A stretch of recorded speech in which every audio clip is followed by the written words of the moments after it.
Hey guys, tonight we begin with a subject both scandalous and scholarly, the intimate, confusing, and occasionally downright bizarre world of medieval sex. It was an era of chivalry and deeply suspicious herbal remedies, a time when foreplay often meant asking politely and hoping no one's watching. So before you get comfortable, take a moment to like the video and subscribe, but only if you genuinely enjoy what I do here. And let me know in the comments where you're tuning in from and what time it is for you. It's always fascinating to see who's joining us from around the world. Now, dim the lights. Maybe turn on a fan for that soft background hum, and let's ease into tonight's journey together. Let's start with the biggest misconception. Medieval intimacy did not unfold beneath silk sheets in candlelit chambers, while a lute played softly in the background. In reality, the setting was usually a small, single-room home shared by an entire family, including children, aging relatives, a couple of goats, and a chicken who had strong opinions about personal space. Privacy, as we think of it, simply didn't exist. Most peasants lived in homes where the kitchen, bedroom, and stable were technically the same square footage, just with different smells. If a couple wanted some alone time, they had to get creative. Timing mattered, so did volume. And ideally, so did whether the kids were asleep and facing the wall. Curtains were a luxury, beds were shared, and even among the upper classes, servants might be asleep at the foot of the bed, or standing in the corner pretending not to notice anything. Many noble households kept records of bedroom arrangements for legal or religious reasons, which is exactly as awkward as it sounds. Traveling also didn't help. Inns often had shared beds. That's right, total strangers might sleep side by side for the night, which made things even more complicated. Want a little affection? You better check if there's already someone in the bed, and whether or not they brought their boots. If you were married, and both parties were still awake and reasonably clean, you could share a mattress of straw and hope for the best. If you weren't married, well, you had to be twice as quiet and 3 times as careful.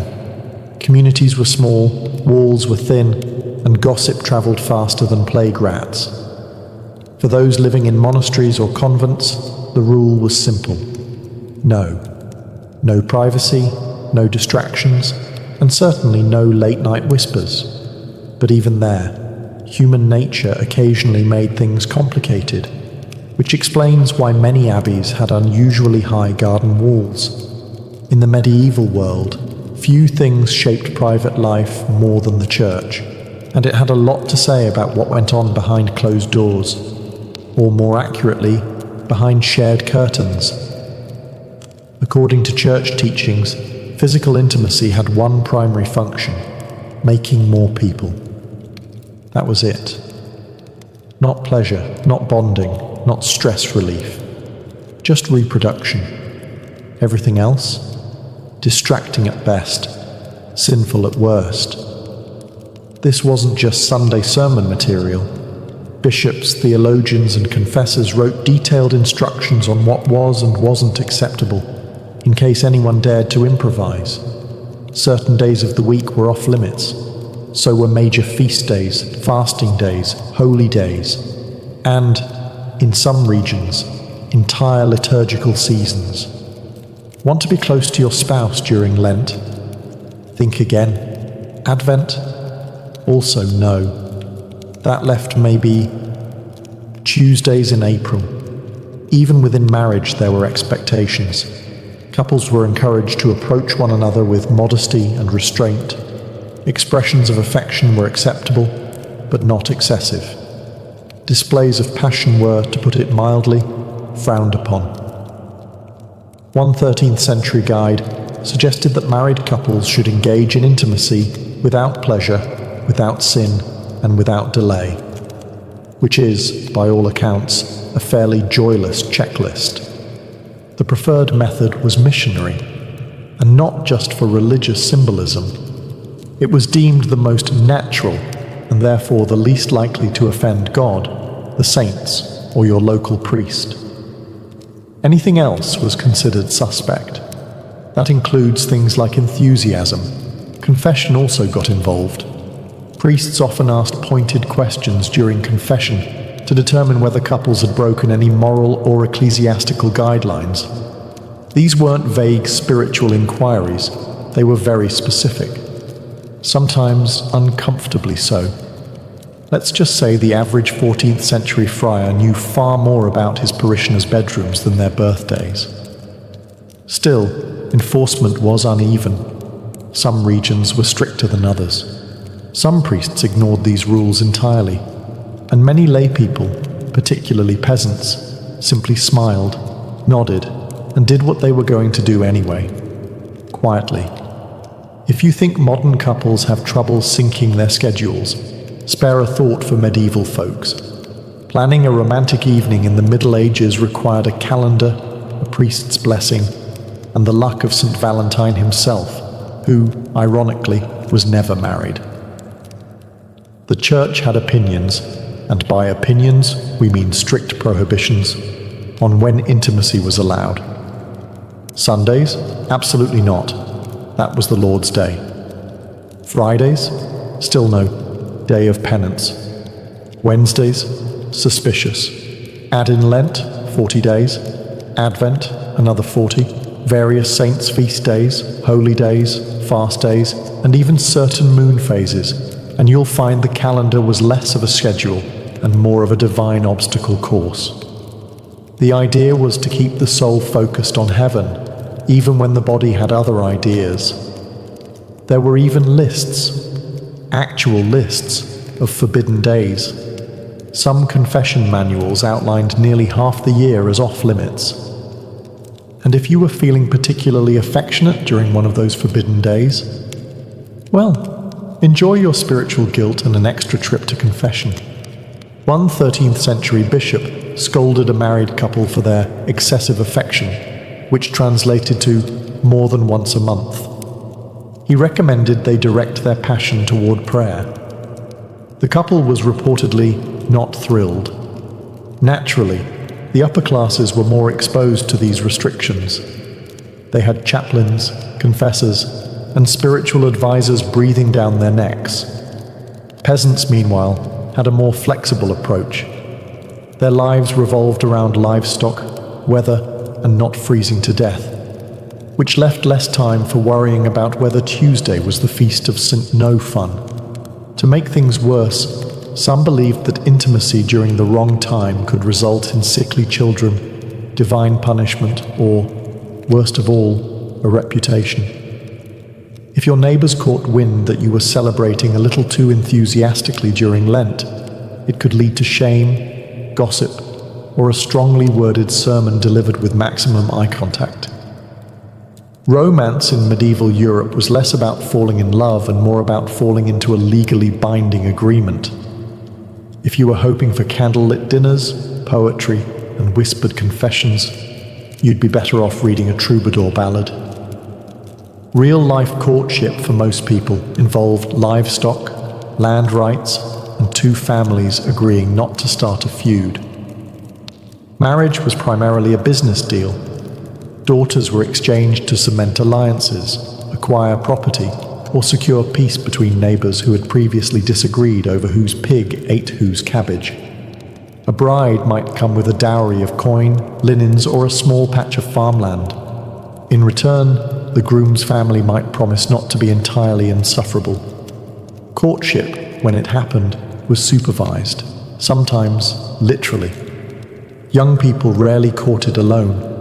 A maiden might be watched over by her mother, a stern aunt, or, if things got really serious, an entire village that was very invested in whether or not you held hands.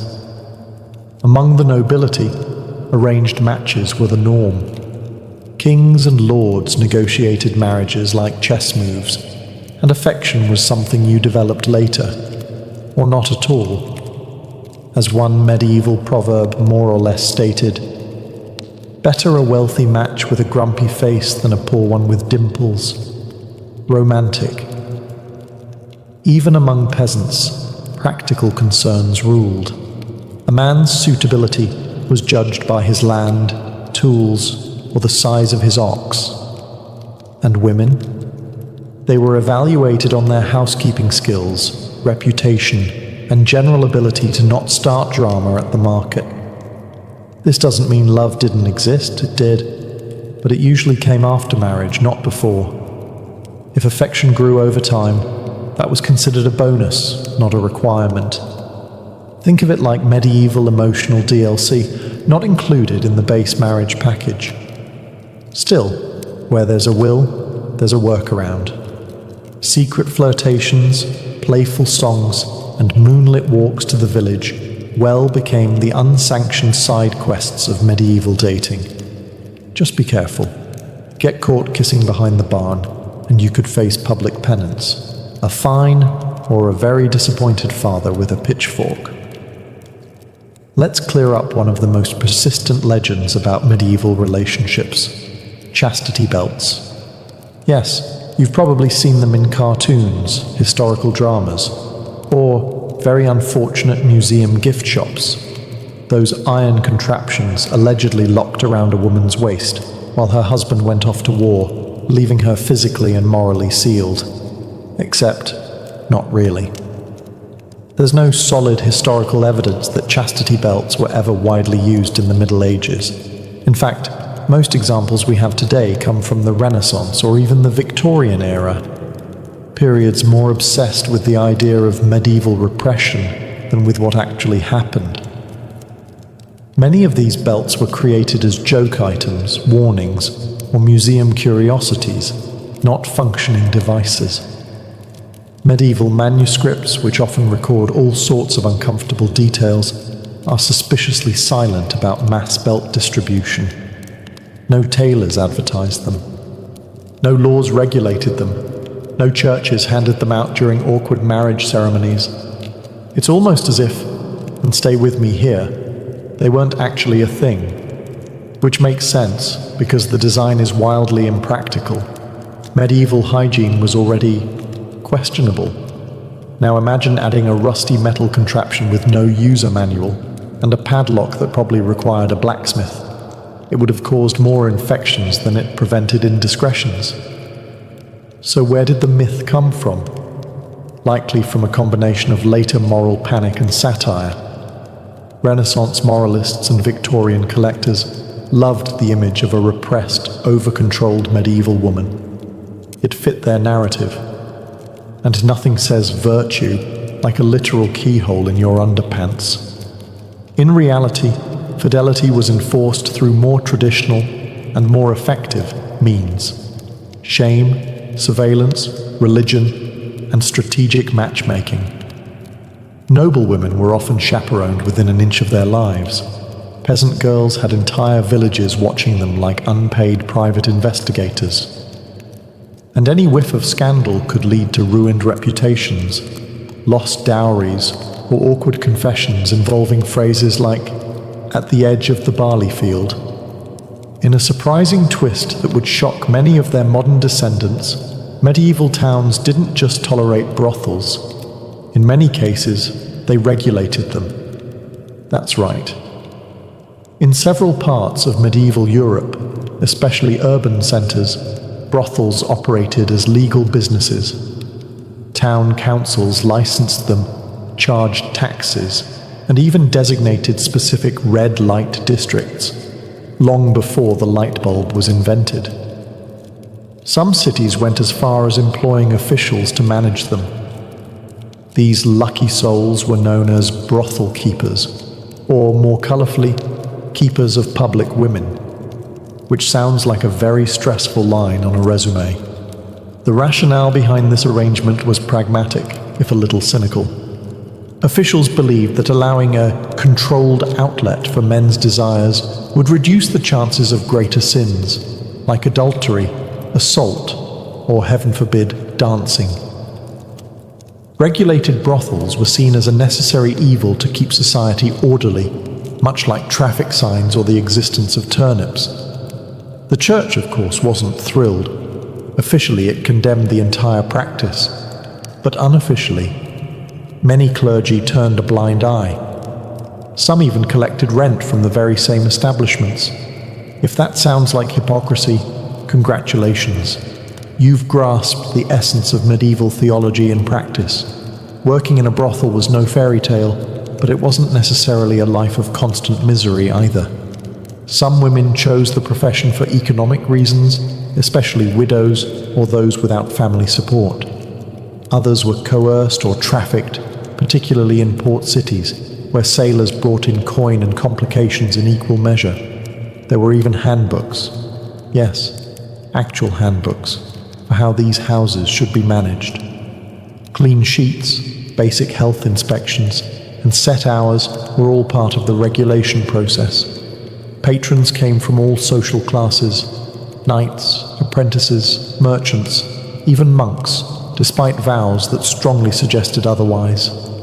Entry fees varied, services were catalogued, and in some cases, customers paid in eggs, wool, or whatever awkward barter they had on hand. Medieval tinder, it was not. Let's set the scene. Candlelight flickering, a soft breeze through the thatched roof.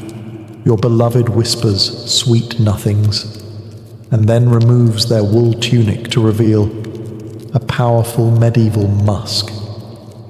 Because when it came to personal hygiene, medieval Europe had priorities.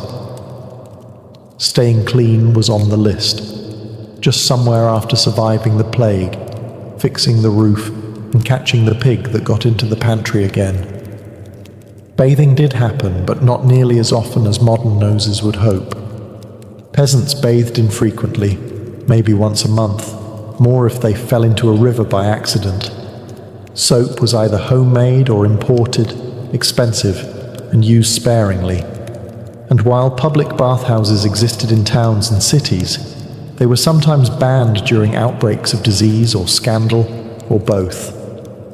If you were wealthy, you had options.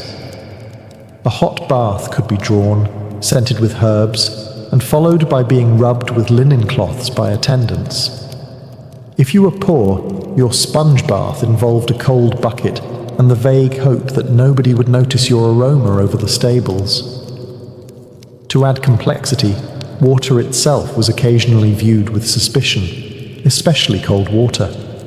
Some believed bathing too frequently could weaken the body or open the skin to illness.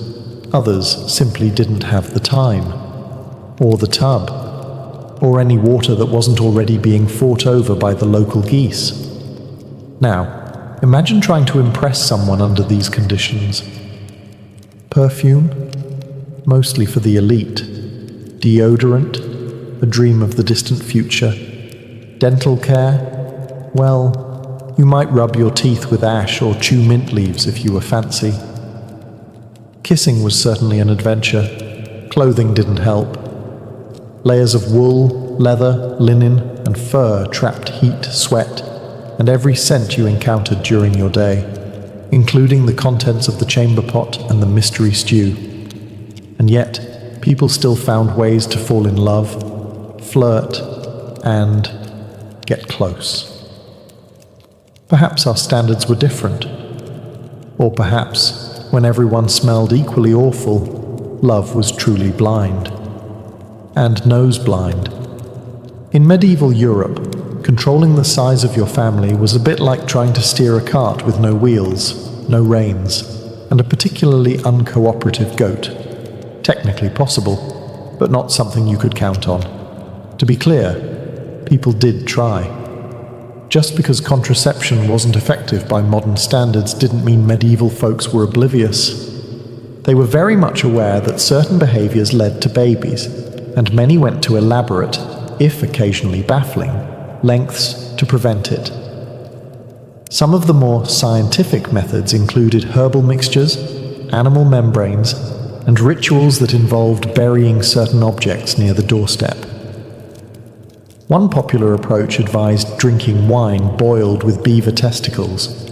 Others recommended wearing amulets blessed by someone who hopefully wasn't guessing. A few guides even claimed jumping up and down vigorously after intimacy would help, which, if nothing else, probably burned some calories. There were also early versions of barrier methods, though calling them reliable would be generous. Linen soaked in various concoctions was one approach. A few brave souls tried wax. And there are scattered references to, let's call them medieval prototypes of what would later become familiar latex devices. But don't ask how they were made. You really don't want to know. The church, of course, was not amused. Any attempt to avoid conception was often labelled sinful or unnatural. Procreation was the stated goal of marriage, and anything that got in the way of that divine mission was frowned upon, or more commonly, denounced loudly from the pulpit. Still, not everyone followed church guidance. Among married couples, particularly those struggling with poverty, the desire to space out pregnancies or avoid another mouth to feed was very real. And among unmarried couples, let's just say the motivation was even stronger. But no matter the method, reliability was low. Birth control, such as it was, depended on folk wisdom, local herbs, and a surprising amount of hope. And when it failed, which it often did, well, that's where hasty marriages, hidden pregnancies, and a lot of awkward conversations came in. Despite what church authorities liked to pretend, not every medieval couple waited until the wedding bells rang before getting cozy.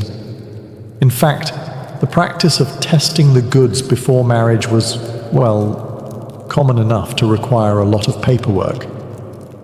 Known as fornication in church records and getting ahead of yourself in everyday village gossip, intimacy before marriage wasn't exactly rare, but it was definitely monitored. In towns and parishes across Europe, local officials kept moral rolls, which were less like diaries and more like ledgers of shame.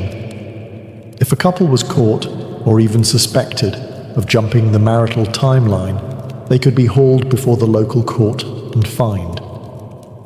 Sometimes the fine went to the church, sometimes to the town, and occasionally to someone who claimed to have witnessed the event.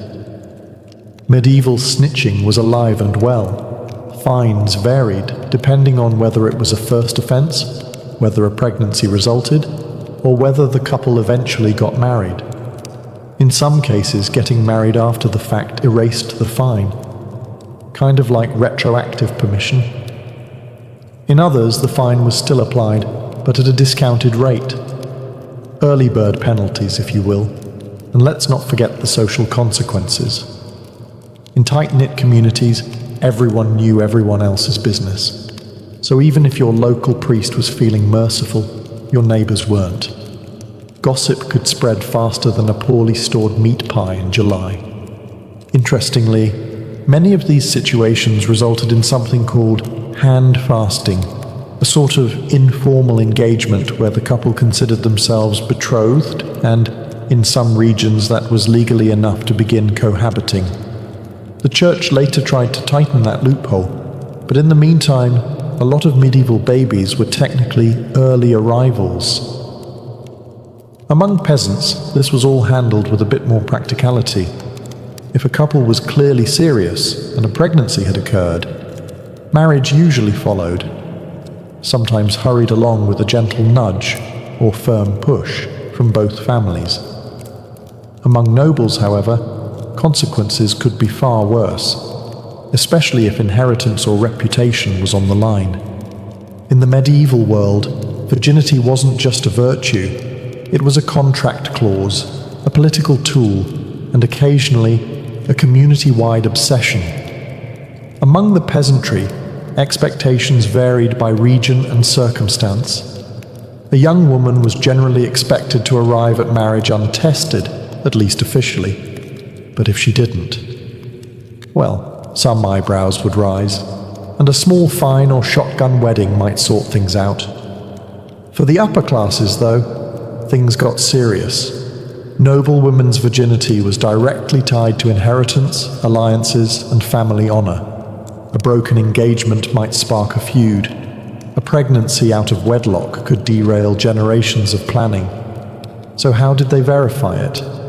Well, badly. Sometimes it came down to vague testimony and character references. She seemed virtuous, or she avoided the stable boy mostly. Other times, more invasive methods were used, like midwives or matrons inspecting for the infamous hymen, which science has since confirmed is not, in fact, a medieval chastity barometer. But that didn't stop anyone. There were also attempts to prove virginity after the wedding, such as displaying a blood-stained sheet, like a very awkward medieval Yelp review. This tradition, while not universal, was expected in certain regions, and if the sheet stayed clean, cue lawsuits, annulments, and family drama on a scale rivaling a royal soap opera. Men, of course, were under no such scrutiny. Male virginity was considered an optional bonus. A future husband's experience level was rarely questioned. At most, he might be encouraged to avoid tavern maids or loose company, but no one was checking his laundry the next morning. Virginity was also linked to religious symbolism. Maidens were often praised as pure vessels, which is beautiful in theory and incredibly uncomfortable in practice. Young girls were raised with saintly ideals, often featuring horrifying martyrdom stories. And if a marriage was annulled on the grounds that a bride had been dishonest, it didn't just ruin her, it could drag down her entire family's honor and property claims. So yes, in medieval Europe, virginity wasn't just about morality, it was legal currency. If you're wondering whether same-sex attraction existed in medieval times, the answer is a resounding yes. Human nature didn't start in the 20th century, but if you're wondering whether it was openly accepted, that's where things get complicated. Medieval society was structured around religious doctrine, social roles, and property rights, and all three had a lot to say about who could love whom. Spoiler alert, it was usually a man and a woman within marriage, preferably for the purpose of making more villagers. Officially, same-sex intimacy was labelled a sin by the church, often lumped in with other unnatural acts, like dancing on feast days or reading too many books. Punishments varied wildly depending on region, time period, and who was involved. A peasant couple might get a scolding and penance. Nobles, they might face exile, or quietly be ignored if they had enough land.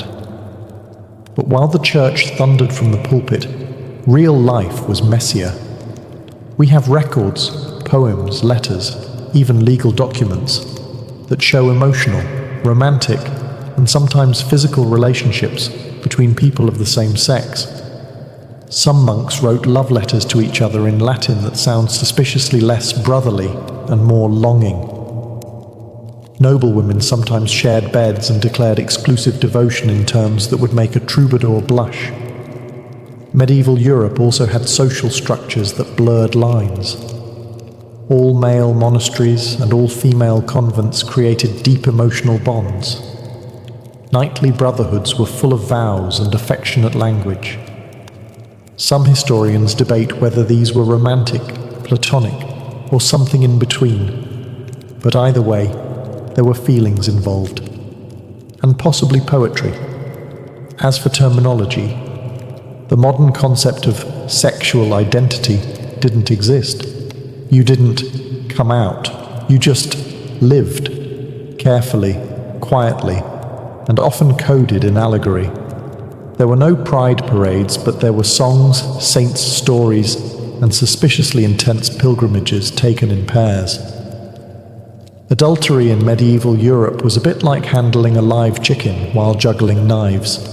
Risky, loud, and likely to end with someone losing a bit of pride, or property. Let's be clear, adultery wasn't just a personal failing. It was a social offense.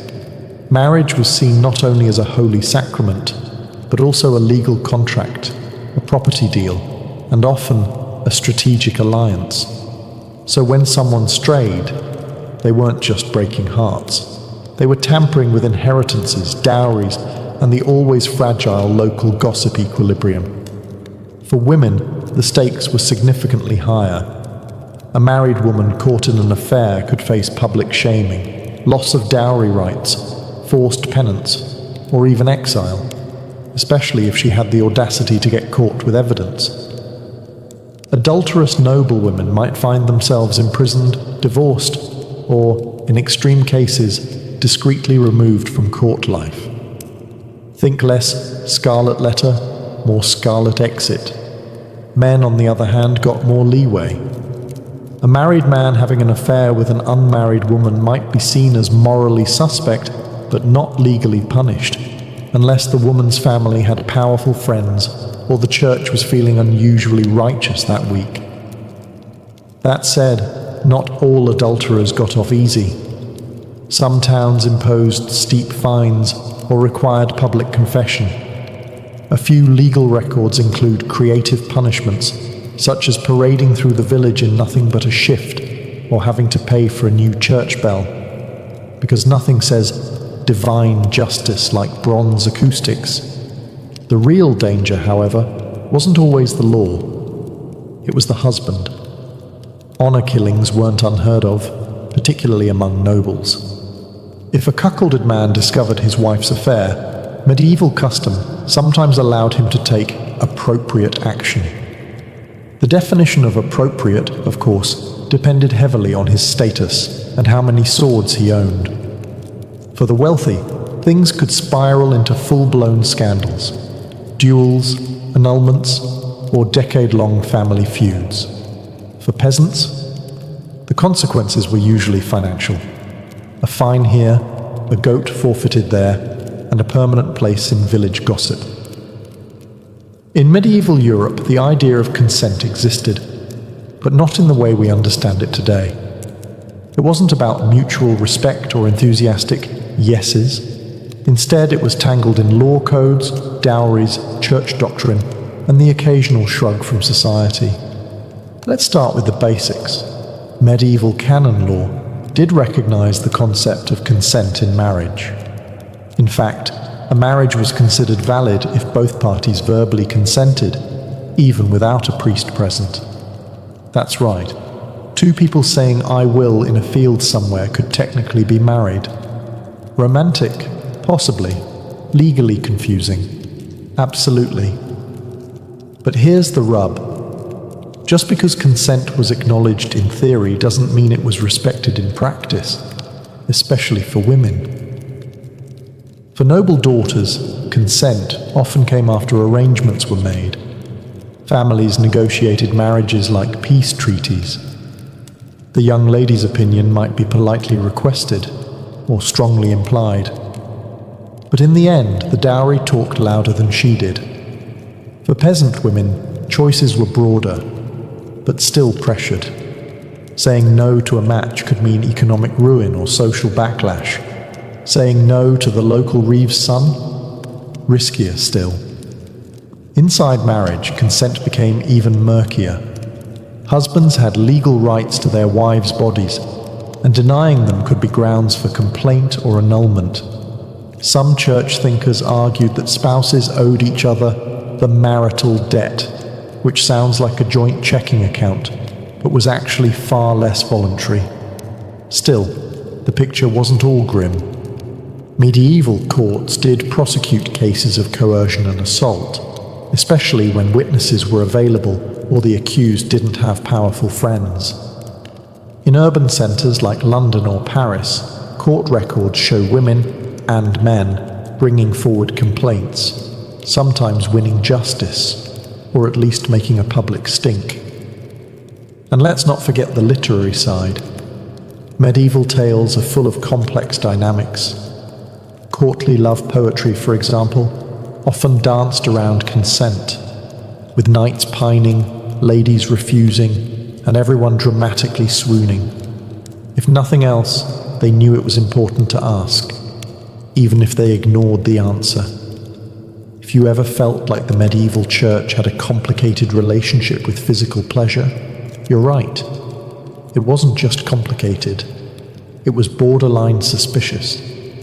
And that suspicion extended right into the bedroom of every married couple, where the church preferred, ideally, that nothing too enjoyable was going on. To be fair, the church didn't outright ban marital relations. That would have been a logistical nightmare for inheritance, population, and, well, humanity. But it did strongly recommend moderation. Extreme moderation. Like, once a month, in the dark, no smiling kind of moderation. Theologians of the time praised celibacy as the highest form of spiritual discipline. Saints were celibate. Monks and nuns took vows. Even married couples were encouraged to live in continence, abstaining entirely, especially if they were older, holier, or simply tired of each other. A couple who voluntarily gave up intimacy was praised as being halfway to sainthood, or at least halfway to separate beds. Some church thinkers like St. Jerome went even further. He argued that even within marriage, desire was a weakness. Marital relations were acceptable only for procreation, not for fun, not for bonding, and certainly not because someone looked particularly fetching in their woolen nightshirt. This attitude filtered down into confessionals and moral manuals. Priests were instructed to ask married parishioners if they had been too lustful, even with their own spouses. Picture the awkward silence that must have followed that question at the altar rail. And yet, people still lived their lives. Most peasants, merchants, and even nobles nodded politely at the church's teachings, then went home and did whatever felt right between chores, taxes, and the odd peasant uprising. Let's be honest, after a long day threshing barley or settling land disputes, a little affection probably felt more comforting than shameful. But for the truly devout, celibate marriages were held up as models of spiritual partnership. These were couples who lived together, prayed together, and considered carnal urges a thing of the past, or at least a thing better left to younger, less holy villagers. After everything we've covered, arranged marriages, fines for flirting, herbal birth control, suspicious bath habits, and church warnings against smiling too much, you might be wondering, did medieval people actually fall in love? The answer is yes, awkwardly, passionately, and sometimes even happily. Despite the rigid social structures and moral sermons, love found a way to bloom in the cracks. Peasant couples courted in fields and marketplaces, trading favors, flowers, and whispered gossip over turnips. Noble lovers exchanged poetry and secret glances during formal banquets while pretending to care about hunting falcon breeds. Monks and nuns wrote letters filled with emotion that modern readers still debate. Was it spiritual longing or something more? Literature from the period is bursting with romance. Troubadours sang of distant ladies who inspired knights to go off and get very dramatically injured. Stories of courtly love glorified longing from afar, especially if you were pining for someone married to your boss. Sure, the love was often unattainable, but hey, that's where the best verses come from. In some cases, couples genuinely married for love. Records survive of peasants who eloped or refused matches arranged by their parents. Even nobles occasionally rebelled, much to the horror of their family accountants. The church, interestingly enough, actually required verbal consent from both bride and groom, even if that consent was delivered through gritted teeth while holding a goose as dowry collateral. And once married, many couples built strong partnerships. They worked side by side, raised children, endured plagues, and navigated taxes, which is basically the medieval version of a romantic getaway. Letters between spouses, especially during times of separation, show real affection, real longing, real commitment. Even widows and widowers sometimes remarried for companionship rather than political gain, choosing someone they liked to spend their remaining years with. Because even after everything, the rules, the risk, the ritual, people still wanted to feel loved, preferably before curfew, and hopefully not during Lent. It all began with a disaster.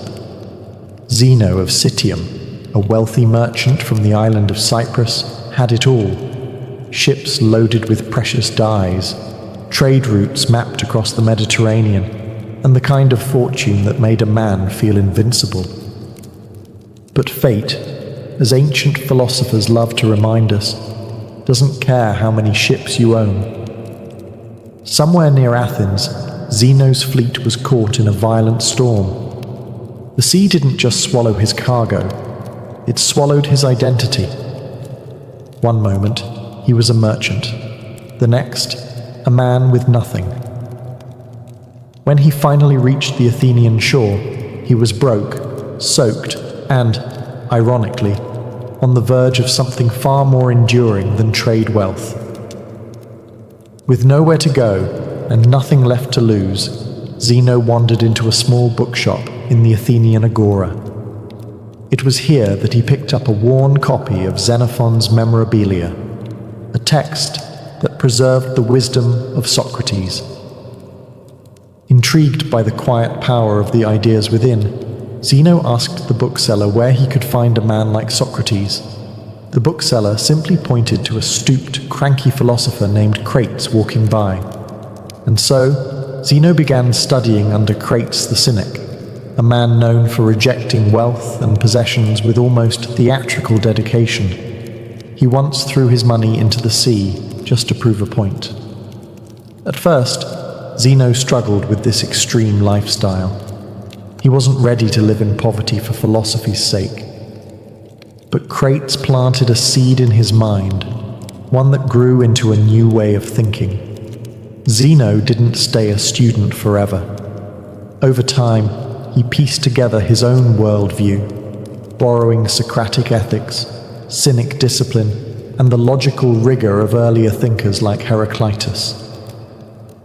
Eventually, he began teaching in the painted colonnade of Athens, the Stoa Poikile, a public porch decorated with murals. That's where Stoicism got its name, not from an ivory tower or secret academy, but from a painted porch open to all. It's a fitting origin, a philosophy born not from luxury, but from ruin. Not in a palace, but in a moment of humility. Stoicism, from its first breath, was designed to help people navigate the wreckage, not avoid it. And Zeno was its first survivor. After the shipwreck and the scrolls, after the quiet conversations with cynics and the long walks under the Athenian sun, Zeno didn't just start teaching, he started redefining what it meant to live well. At the heart of his philosophy was one powerful idea: logos. To the Stoics, logos wasn't just reason. It was the divine, rational structure of the universe, the cosmic blueprint. Everything, they believed, happened for a reason, whether or not humans could understand it. The world, messy as it seemed, was ordered. And if you could align your thinking with that cosmic order, you could live with peace, clarity, and moral strength. Zeno and his early followers taught that virtue, arete in Greek, was the only true good. Not fame, not wealth, not even physical health. Those were indifferents, things that might be nice to have but didn't define your moral worth. What mattered was how you handled them. And that's where the Stoic mindset takes shape. The world throws chaos at you, but you remain unmoved, not emotionless, but anchored. You can't control external events. You can't control what people say or do, but you can always control your thoughts, your actions, and your responses. It was radical. Most people back then, and let's be honest, most people today, chase comfort, admiration, money, or control. But Stoicism offered a quieter path. Live in harmony with nature, accept fate without resentment, and strive only to be good, not to feel good. Their favorite analogy? Life is like being a dog tied to a cart. You can either run with it or be dragged behind. Either way, the cart's going forward. Your choice is how you move with it. Zeno wasn't alone for long. His students began gathering in the Stoa, discussing how to master themselves rather than the world. Over time, this porch talk turned into one of the most quietly resilient philosophies in history, and one that would outlast empires. But philosophy doesn't live in theory, it lives in practice. And in the next generation, a new Stoic would take the reins. One who fought battles not with logic alone, but with discipline and steel. His name? Cleanthes, a former boxer who brought muscle to the mind. Cleanthes wasn't your typical philosopher. Before he ever scribbled a single scroll or stood beneath the painted porch, he was a boxer. Not metaphorically, a literal pugilist, earning his bread through sheer physical strength and relentless endurance. But when he discovered Zeno's teachings, he found a different kind of strength, the kind that didn't bruise but braced the soul. He worked by night carrying water for a gardener and studied philosophy by day. His hands were calloused, his muscles worn, but his mind unshakable. Cleanthes embodied the Stoic belief that virtue comes not from privilege, but from perseverance. He didn't speak of theories he hadn't tested. If Zeno taught that one should accept hardship with grace, Cleanthes lived it every sunrise. His most famous work, the Hymn to Zeus, is a poetic tribute to Logos, the divine rationality that governs all things. But don't let the title fool you. This wasn't religious flattery, it was a calm declaration of cosmic order. Everything, Cleanthes wrote, is woven into a grand plan, even the painful parts. His Stoicism was like a glacier, silent, immense, and impossible to move. He also introduced a more emotional texture to Stoicism. While Zeno emphasized logic and detachment, Cleanthes suggested that proper emotions, like awe at nature or love for wisdom, could have a place if they aligned with reason. He wasn't arguing for indulgence, just for balance. After all, what good is a philosophy that turns you into a robot? Cleanthes wasn't flashy, and he didn't gather crowds with clever wordplay. In fact, some mocked him for being slow of speech. But what he lacked in eloquence, he made up for in steadiness. And in Stoicism, steadiness was everything. He eventually succeeded Zeno as head of the Stoic school, not because he was charismatic, but because he lived the philosophy more fully than anyone else. His life was a kind of walking proof, a quiet testament that one could endure hardship without bitterness, question fate without rage, and remain grounded without giving up on greatness. Through Cleanthes, Stoicism gained muscle. Not the kind that wins applause, but the kind that holds your spine straight when the world goes sideways. And then came a man who sharpened Stoicism like a blade, Chrysippus, the logician who turned this porch-born philosophy into a towering system of thought. If Zeno founded Stoicism and Cleanthes gave it strength, Chrysippus gave it its skeleton. Without him, Stoicism might have crumbled into vague ideas and forgotten porch lectures. Instead, it became one of the most rigorous philosophical systems in the ancient world, thanks to a man who reportedly wrote over 700 books. Most of them now lost, but their influence? Undeniable. Chrysippus was relentless. He didn't just inherit the school from Cleanthes, he rebuilt it. Where Zeno had been reserved and Cleanthes poetic, Chrysippus was surgical. His specialty: logic. In a time when most philosophers leaned on rhetoric or emotional appeal, Chrysippus built a system of reasoning that could rival Aristotle's. He was obsessed with clarity. He believed that if Stoicism was to survive, it couldn't rely on charisma or tradition. It had to make sense. Ironclad. No loopholes. No fluff.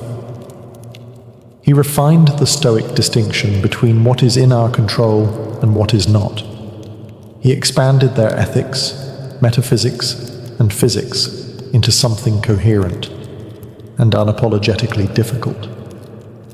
Chrysippus argued that virtue alone was sufficient for happiness, not virtue plus comfort or virtue plus friends. Just virtue, full stop. One of his most famous contributions was the lecton, a concept describing the meaning behind words. He argued that every spoken word had a sayable, a layer of content carried by speech, tied to logic. It might sound abstract, but this deepened the Stoic understanding of reason and clarity, which for them was essential to a good life. But he wasn't just dry parchment and dusty scrolls. Chrysippus had a biting wit. Once, when accused of not practicing what he preached, he supposedly replied, "Would you blame a doctor who gets sick? He still knows how to treat illness." Stoicism wasn't about pretending to be perfect. It was about trying, every single day, to close the gap between your actions and your ideals. Thanks to Chrysippus, Stoicism hardened. It became more than a comfort for shipwrecked merchants or poetic boxers. It became a discipline, something you studied, practiced, and used to cut through confusion and chaos. And that discipline would soon find its way out of Greece, into the heart of Rome, where emperors and slaves alike would grapple with its power. By the time Stoicism drifted into Rome, the philosophy had already weathered centuries of refinement.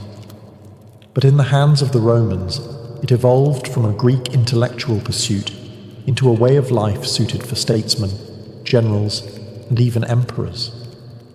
The Romans weren't interested in abstract metaphysics or syllogisms about lector. They wanted practicality. They faced wars, conspiracies, betrayal, and personal ruin, and they needed a system that could hold their inner world steady while the outer world collapsed.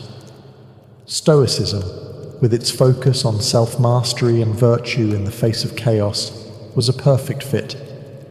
Enter Seneca the Younger, philosopher, playwright, and reluctant advisor to the notoriously unstable Emperor Nero. Seneca wasn't born into hardship. He was a wealthy elite, well-educated, and dangerously close to power. But despite his position, his writings reveal a man deeply aware of life's fragility and the corrupting lure of comfort. In his letters to Lucilius, Seneca preached restraint, mindfulness, and simplicity. He warned against being ruled by emotion or desire, and yet his own life was a battlefield between Stoic ideals and political compromise. He amassed wealth even as he wrote about frugality. He served a tyrant even while writing about virtue. But rather than discredit him, this tension makes him more relatable. Seneca didn't pose as a saint. He was painfully aware of his contradictions. His advice to others often came with a quiet self-rebuke. "I am not a wise man," he wrote, "but a lover of wisdom." And maybe that's the most Stoic thing of all, not to claim mastery, but to pursue it humbly. While Seneca offered Stoicism to the elite, another Roman gave it to everyone else. Epictetus, a former slave. Crippled and impoverished, Epictetus owned nothing, not even himself. And yet he taught that true freedom comes from within.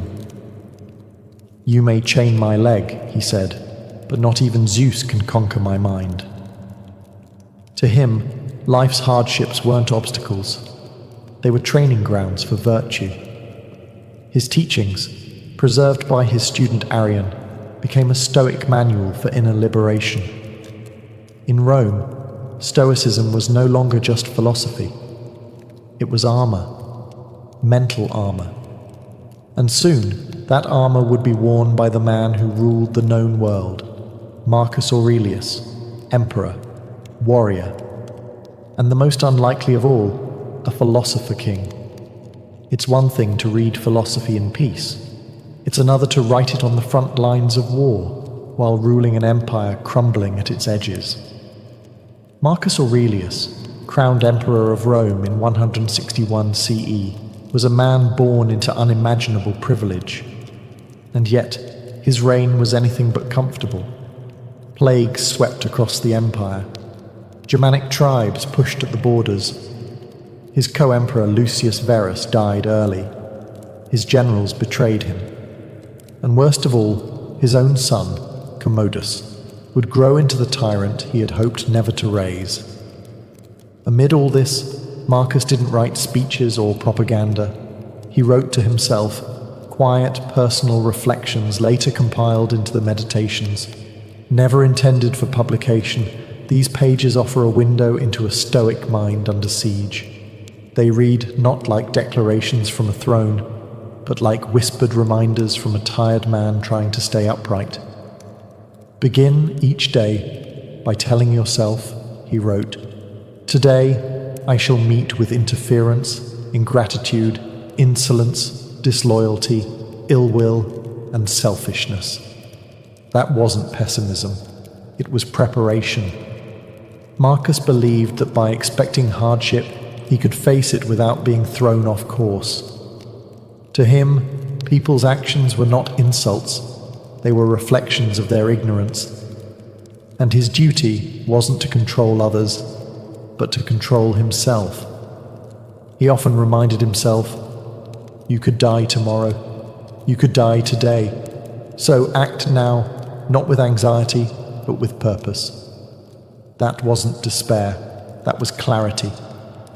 Despite commanding legions and managing a vast empire, Marcus was obsessed with inner life. He believed you could be surrounded by chaos and still remain untouched if your mind stayed anchored in reason and virtue. He rarely indulged in cruelty. He rejected opulence, and while he couldn't always live up to Stoic ideals, who could? He returned to them like a compass in a storm. Marcus Aurelius didn't invent Stoicism, but in many ways, he lived it more visibly than anyone before him. He proved that Stoicism wasn't just for philosophers in togas or ascetic monks. It was for anyone, even the most powerful man on earth, who wanted to carry peace into the battlefield of life. And yet, after Marcus, the flame of Stoicism began to flicker. It wouldn't vanish, but it would retreat, waiting centuries to be rediscovered by new seekers of calm in the modern world. After the death of Marcus Aurelius in 180 CE, Stoicism didn't exactly die, but it faded. The philosophy that had once stood at the heart of Roman intellectual life began to slip quietly into the background. Part of this had to do with politics. Marcus's son, Commodus, inherited the empire and seemed determined to undo every Stoic virtue his father lived by. While Marcus embodied restraint and wisdom, Commodus embodied indulgence and vanity. The Roman court became a theatre of excess, and philosophy had no role in the spectacle. Meanwhile, a new force was rising: Christianity. As it spread through the Roman Empire and eventually became state religion, its theology, rituals, and worldview began to replace the ancient schools. Where Stoicism taught self-reliance, Christianity emphasized divine grace. Where Stoicism taught acceptance of fate, Christianity spoke of redemption and the will of God. Though these ideas weren't always in conflict, Christian thinkers often saw Stoicism as a noble but ultimately pagan system, admirable yet incomplete. And yet, Stoicism didn't vanish. It simply migrated, its core ideas seeping into early Christian thought. Many church fathers admired the Stoics. Thinkers like Augustine, though critical of Stoic pride, respected their moral seriousness. And monastic traditions, especially among Christian ascetics, borrowed heavily from Stoic discipline. Silence, simplicity, denial of luxury, and the examination of conscience, all of these would have felt right at home in the writings of Epictetus or Seneca. Throughout the medieval period, Stoicism became a sort of background philosophy, respected by scholars, cited by monks, but rarely practiced in full. It was no longer a public movement or a street-side school. It was a whisper in the margins, kept alive by scribes, theologians, and the occasional curious mind. But survival is sometimes stronger than success. Stoicism's quiet endurance meant that when the intellectual winds shifted centuries later, during the Renaissance and the Enlightenment, its ideas would be ready to return. For all its decline, Stoicism had left seeds buried in the soil of Western thought. And when people once again sought clarity, purpose, and strength without illusion, those seeds would bloom. And one day, they'd even show up in places no ancient philosopher could have imagined, in self-help books, leadership seminars, and yes, on your favorite podcast. Stoicism's comeback didn't arrive with a scroll in hand. It came through blogs, books, and podcasts. After centuries of quiet influence, the ancient philosophy found itself suddenly reborn in the digital age, repackaged for a world buzzing with distractions, anxieties, and the pressure to constantly optimize everything. In the 20th century, philosophers like Pierre Hadot began peeling back the layers of Stoicism, reminding readers that it wasn't just an intellectual exercise, it was a way of life. Not cold, but contemplative. Not harsh, but healing.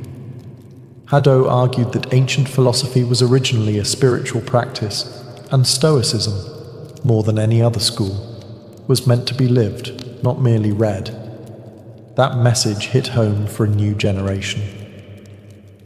In the early 2000s, authors like Ryan Holiday helped usher Stoicism into the mainstream with accessible books like The Obstacle is the Way and Ego is the Enemy. Drawing on Marcus Aurelius, Seneca, and Epictetus, Holiday framed Stoicism as a practical toolkit for resilience, something you could use whether you were launching a startup, coaching a sports team, or just trying to survive a bad Monday. Tech leaders and entrepreneurs soon latched on. Tim Ferriss, Naval Ravikant, and others began citing Stoic texts like instruction manuals for high-performance living. The idea was simple. In a world that moves fast, thinks shallow, and craves constant validation, Stoicism offers an antidote: stillness, control, and clarity. Even mental health professionals took notice. Therapies like cognitive behavioral therapy, CBT, borrow heavily from Stoic principles. Challenge your thoughts. Focus on what you can control. Don't let emotion dictate action. Sound familiar? But the revival wasn't without criticism.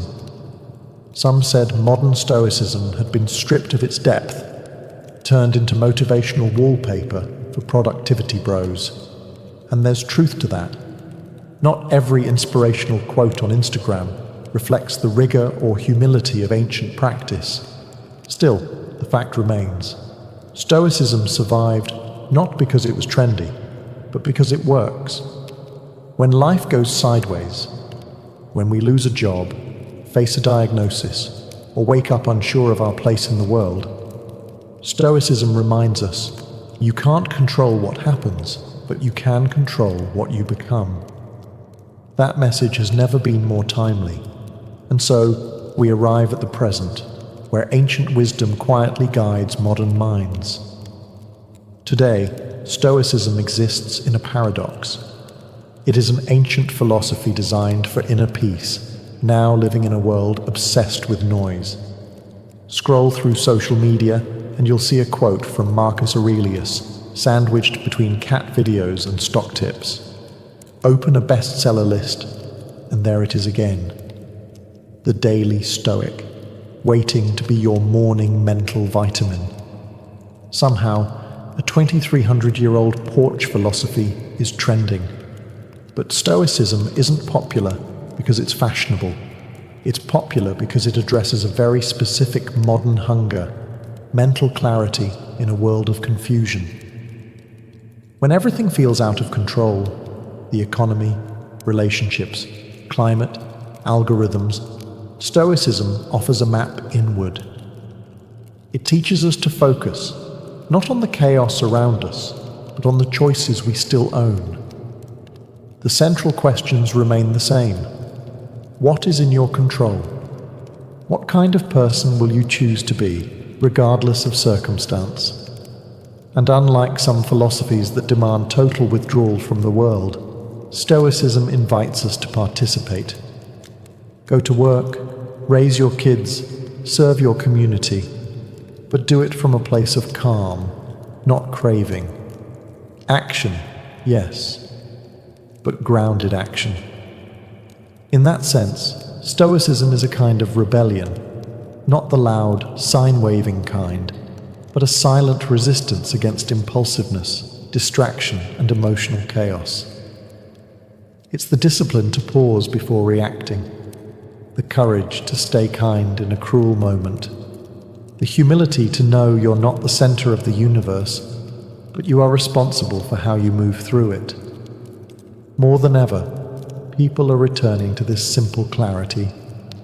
Athletes use it to manage pressure. Veterans use it to process trauma. CEOs use it to lead without ego. Teenagers, overwhelmed by the constant flood of comparison and digital noise, turn to Epictetus for a lifeline. Of course, no philosophy is a magic cure. You'll still feel grief, still fail, still lose your temper. But Stoicism gives you something rare, a framework to get back up, reflect, and recenter. In the end, it's not about being perfect, it's about progress. Quiet, steady, internal progress. And in a world that rewards loudness, maybe the most revolutionary act is to be still. To a modern visitor, an ancient Roman bath might look like a luxury resort. Marble floors, vaulted ceilings, statues of gods, and pools steaming in the morning sun. But to a Roman, it was just another Tuesday. Bathing wasn't an occasional treat. It was a daily ritual, and for many, an essential part of being Roman. By the height of the empire, there were over 900 public baths in Rome alone, ranging from grand imperial complexes to modest neighborhood facilities. Everyone from senators to shoemakers made time to bathe. Cleanliness was important, yes, but so was the rhythm of the experience, the routine, the conversation, the heat. The process was deliberate. You'd enter through the apoditerium, or changing room, where slaves might help wealthier patrons undress. From there, you'd ease into the tepidarium, a warm room that opened your pores and began the relaxation. Then came the caldarium, the heart of the experience, a hot, steamy chamber heated by an underfloor system called the hypocaust. Here, bathers would sweat, scrape their skin with strigils, curved metal tools, and sometimes even get a massage. Finally, you'd plunge into the frigidarium, a cold pool meant to tighten the skin and jolt the senses. It was this contrast, hot to cold, sweat to chill, that gave the ritual its power. Romans believed it was good for circulation, digestion, and even mood, and honestly, they were probably right. But more than hygiene or health, baths were about belonging. You went to see and be seen. You gossiped, networked, debated politics, made business deals, or just eavesdropped on the latest scandal. Some brought their own musicians. Others brought snacks. Poets recited verses. Philosophers argued under domed ceilings, echoing with laughter and steam. In essence, a Roman bath was a democratic space, at least by Roman standards. Status mattered, but even emperors might share a room with commoners. Slaves and women had restricted access or separate hours, but they too were part of this daily world. For the Romans, bathing wasn't about vanity. It was about routine, health, society, and rhythm. A place where the individual dissolved, just a bit, into the larger hum of the empire. One breath of steam at a time. Roman baths weren't just impressive. They were engineering masterpieces. Long before the modern sauna or heated flooring, the Romans figured out how to transform bricks, fire, and water into an immersive wellness center. At the core of this innovation was the hippocaust system, an early form of central heating. Beneath the floors of the hot rooms, slaves stoked a roaring furnace, or prefurnium.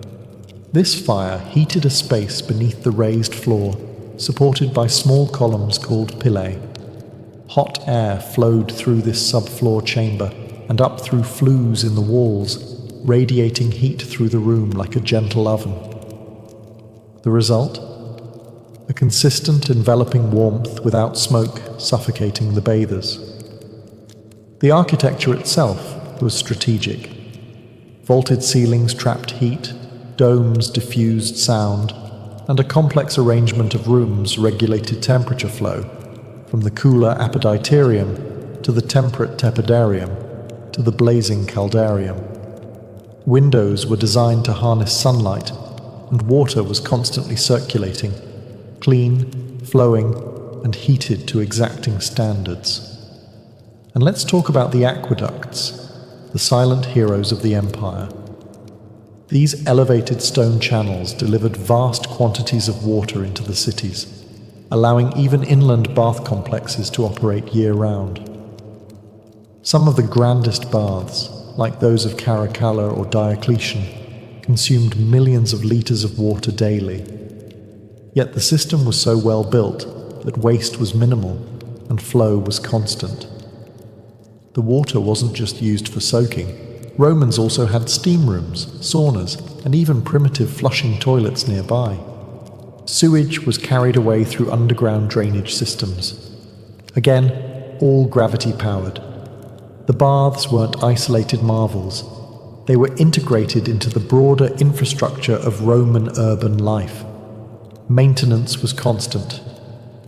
Workers known as fornicatores tended the furnaces, while others cleaned the pools, managed supplies of wood, or repaired tiles and plumbing. It was labor-intensive, but the reward was clear. These buildings didn't just last years, many stood strong for centuries. In an age with no electricity, no industrial machinery, and no digital thermostats, the Romans created a seamless experience of heat, comfort, and flow. That's why walking into a Roman bath wasn't just entering a building, it was entering a system, one powered by fire, sustained by water, and shaped by genius.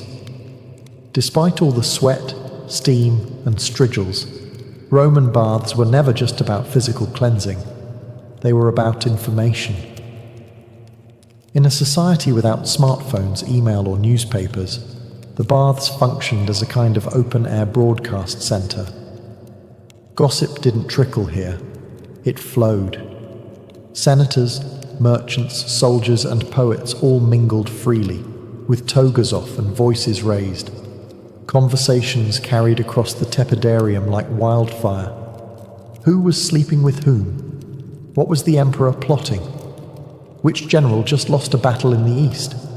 Who bribed which magistrate to get out of paying taxes? If you wanted to know what was happening in Rome, or what might happen soon, the bathhouse was the place to listen. This wasn't accidental.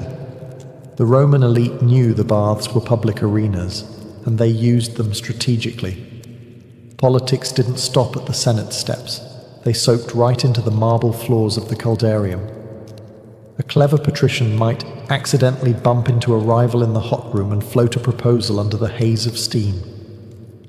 Or perhaps a patron would meet a client to reaffirm loyalties, offer advice, or drop a veiled threat, all while lounging in the pool. Even emperors played the game. It's said that Hadrian and later Antoninus Pius made a point of visiting the public baths as an act of image control, appearing accessible, wise, and invested in the lives of ordinary citizens. Of course, they had private bath wings too, but showing up in the public zone was a statement. I'm still one of you, sort of. It wasn't just politics that steamed up the tiles. Businessmen negotiated deals, poets recited lines, philosophers debated ethics. The acoustics of the domed rooms often helped amplify voices, a useful trick for anyone who wanted their cleverness overheard. In a strange way, the bathhouse was Rome's version of Twitter, Wall Street, and the Senate floor, all at once. It was unfiltered, buzzing, and deeply performative, but it was also where strategy was born. Real decisions, military, financial, personal, often started here, far from the formal halls of power. Because when everyone is half naked, sweating and relaxed, masks fall away. And in the steam, the real empire whispered its plans. To the Romans, bathing wasn't just about feeling fresh or looking polished. It was a critical part of health and medicine. The bathhouse was where ancient wellness philosophy met practical self-care. Doctors recommended it, philosophers endorsed it, even the military encouraged it. Hot water, cold plunges, sweating, and massages were all believed to purify the body and balance the humors.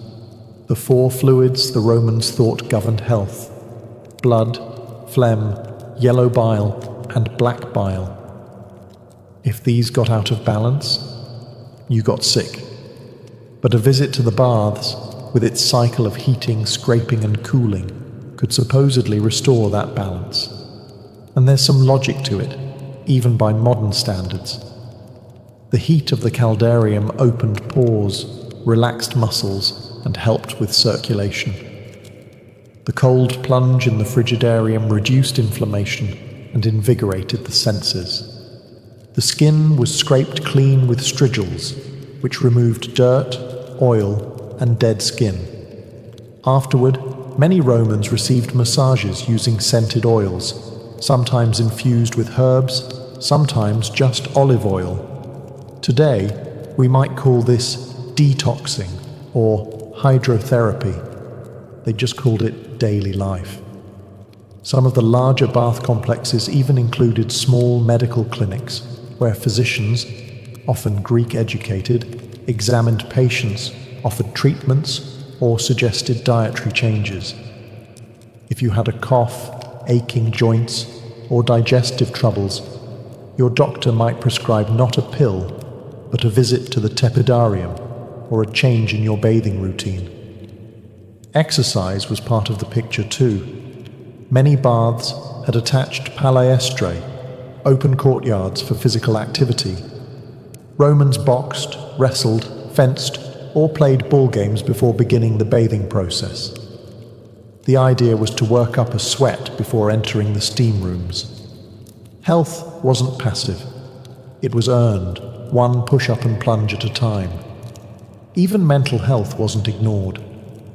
The rhythm of the bath, its slow, deliberate transitions from room to room, encouraged reflection. Some Stoics and Epicureans even wrote about the baths as places to clear the mind and tame the emotions.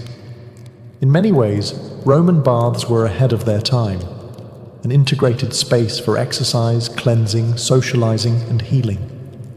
A kind of ancient wellness center, with better mosaics and slightly more gossip.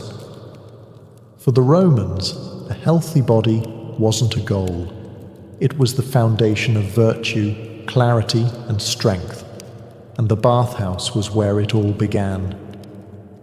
Walking into a grand Roman bathhouse wasn't just stepping into a building. It was stepping into an aesthetic experience. The architecture, the materials, the very air, everything was designed to impress, soothe, and elevate. From the moment you entered the apoditerium, changing room, you were surrounded by elegance. The walls were often painted in vivid frescoes, Mythological scenes, pastoral landscapes, or even cheeky caricatures. Marble benches lined the room, niches held clothing, and on the better days, musicians played softly in the background while your sandals were taken by a servant. Then came the baths themselves. The tepidarium was usually the most beautiful room, designed as a kind of warm antechamber to the hotter and colder extremes. It was often circular or rectangular, with high vaulted ceilings, colourful mosaics on the floors, and large windows that diffused the afternoon light. The ceilings were sometimes coffered or domed, supported by columns of Egyptian granite or local stone. The caldarium, the hot room, featured heated pools and steam. You'd see bronze or terracotta braziers, and sometimes gilded taps that flowed with heated water. The floors were warm beneath your feet, thanks to the hypocaust system, and the air shimmered with heat. Decorative fountains and statues added a touch of divine elegance. Apollo, Venus, and Hercules all made appearances. The frigidarium, cool and serene, was usually the largest and most striking space. Its cold pool reflected a ceiling, often covered in painted stars or geometric patterns. The water itself glistened, sometimes lit by small skylights or open oculi that allowed a beam of sunlight to cut through the mist. There was a quiet stillness here, a contrast to the chatter and bustle of the earlier rooms. Everything in the Roman bath was designed to inspire awe. The use of imported marble, colourful tilework, and advanced geometry wasn't just vanity, it was a statement. The baths were the empire distilled into stone, orderly, refined, and proudly extravagant. Even smaller local baths took design seriously. Mosaics often warned bathers with humorous Latin phrases like "Cave Canem, beware of the dog," or "Balneum Gratum, the bath is pleasant." These were spaces meant to charm the eye, calm the spirit, and remind you, in case you forgot, that you were living in the greatest civilization on Earth. And all of that before you even got wet. While Roman baths were public spaces in theory, not all Romans experienced them equally. The bathhouse was a microcosm of Roman society, a place where lines blurred, but never fully disappeared. Let's start with class. In the grand thermae of Rome, like those of Caracalla or Trajan, emperors might bathe in the same rooms as commoners. That sounds democratic, but social distinctions still lingered. The wealthy often arrived with entourages, slaves to carry towels, oils, and even portable benches. They could afford private massages or extra services in nearby rooms. Some larger baths had exclusive sections, scholae, reserved for upper-class patrons. Even in the shared pools, there was an unspoken hierarchy. You might rub elbows with a senator, but you weren't about to chat him up. Then there was gender. Men and women did not usually bathe together. Most large bathhouses offered separate hours or separate wings. Some emperors, like Hadrian, enforced strict segregation. Others, like Commodus or Elagabalus, allowed, or even encouraged, mixed bathing, much to the horror of conservative Roman moralists. Women's access depended on time, location, and the whims of local officials. In wealthier cities, women had beautifully appointed baths of their own. In poorer regions, they often bathed early in the day, before men arrived. While some women enjoyed regular access, others, particularly those of lower status, had to navigate schedules, scrutiny, and social stigma. Slaves and freedmen made up a significant portion of bath visitors. They were allowed in and often encouraged to attend, especially if their work was labor-intensive. However, they typically entered during off hours or in more modest facilities. That said, Many slaves worked within the bathhouses as attendants, masseurs, or fire stokers, and some were known by name for their skill and charm. And what about outsiders? Foreigners, non-citizens, and provincials were welcomed in most Roman cities, especially in the empire's heyday. In fact, the spread of Roman baths across conquered territories was one of the empire's tools of cultural integration, a way of saying, "Welcome to Rome, now take your clothes off." So yes, the Roman baths were a shared space, but just like in the forums or the Senate, your experience depended heavily on who you were. Still, for a brief moment in the mist, the hot stone and the splash of cold water, those lines could blur, and that was part of the magic. Though bathing was the central activity, Roman bathhouses were far more than places to get clean. They were entertainment hubs, part gym, part theatre, part lounge, where you could easily spend an entire afternoon, and many did. In fact, larger bath complexes resembled ancient leisure centres. After a workout in the palestra, a courtyard used for wrestling, boxing or ball games, you might take a stroll to the library, located just off the main hallway. Yes, many baths had libraries. Romans could relax with scrolls by Cicero or Virgil, blending physical rejuvenation with intellectual stimulation. A healthy body and a healthy mind, both were on the menu. Music filled the air too. It wasn't uncommon to hear live performances from flutists, harpists or singers echoing through the domed chambers. Bathers might be serenaded while reclining near a fountain or getting an oil rub down. In fact, some bathhouses employed professional entertainers to keep the mood light and luxurious, from acrobats to comedians. There were also food stalls and snack counters, often located in or near the apoditerium. Known as popinae, these small eateries served wine, bread, olives, cheese, and dried fruits. For wealthier patrons, personal slaves could bring more elaborate dishes and the occasional exotic treat from nearby villas. So yes, you could technically eat grapes in the steam room like a decadent emperor, though etiquette varied. Gambling was common too.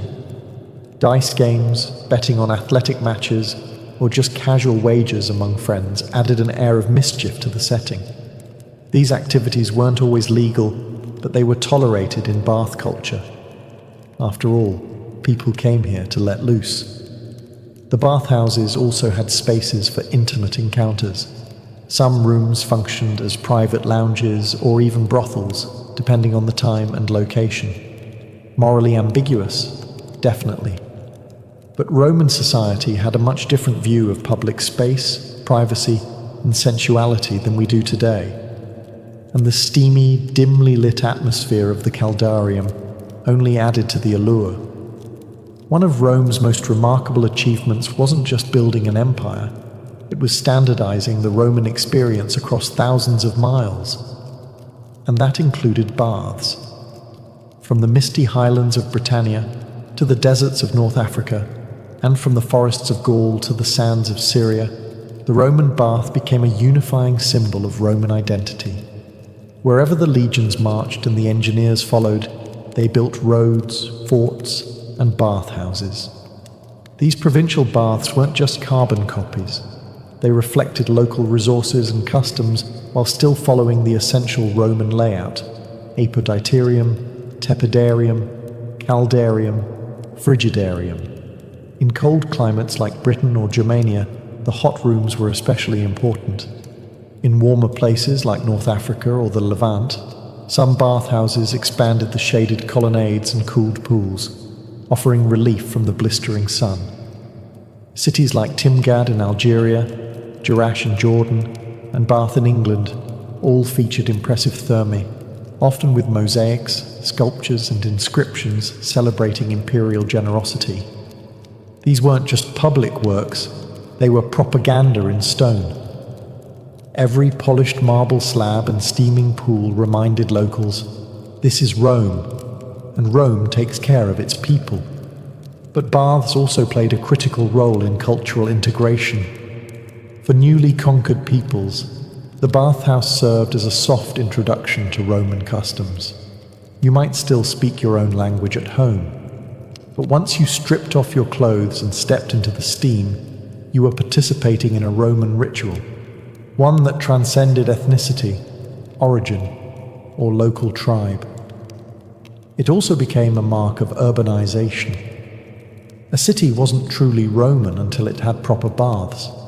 They often came bundled with forums, amphitheaters, and temples, creating civic centers that mirrored those of the capital. Bathing, then, wasn't just about hygiene, it was about civilization. Of course, local twists remained. In Syria, baths sometimes incorporated Eastern architectural styles and mixed gender spaces. In Britain, Celtic traditions subtly influenced the bathing sequence, and in Egypt, older Hellenistic models blended with Roman designs to create hybrid complexes with lush courtyards and incense-filled chambers. No matter the local flavor, the Roman bath became a universal experience, one that made an empire feel cohesive. A place where even at the farthest frontier, you could close your eyes in the caldarium and, for a moment, feel like you were in the heart of Rome. Like so much of Roman civilization, the glory of the baths didn't last forever. As the empire weakened in the 4th and 5th century CE, so too did the great bathhouses. What had once been daily rituals for millions slowly slipped into disrepair, abandonment, and, eventually, ruin. Several factors contributed to this decline. First, the empire's economy crumbled under the weight of inflation, military overreach, and political instability. Funding the maintenance of vast bath complexes, which required teams of workers, constant fuel for the hypocaust, and clean water from aqueducts, became unsustainable. Then came the breakdown of infrastructure. Aqueducts fell into neglect or were deliberately destroyed during invasions. Without running water, the baths lost their core purpose. The once bubbling caldariums went dry, and the marble halls echoed with silence.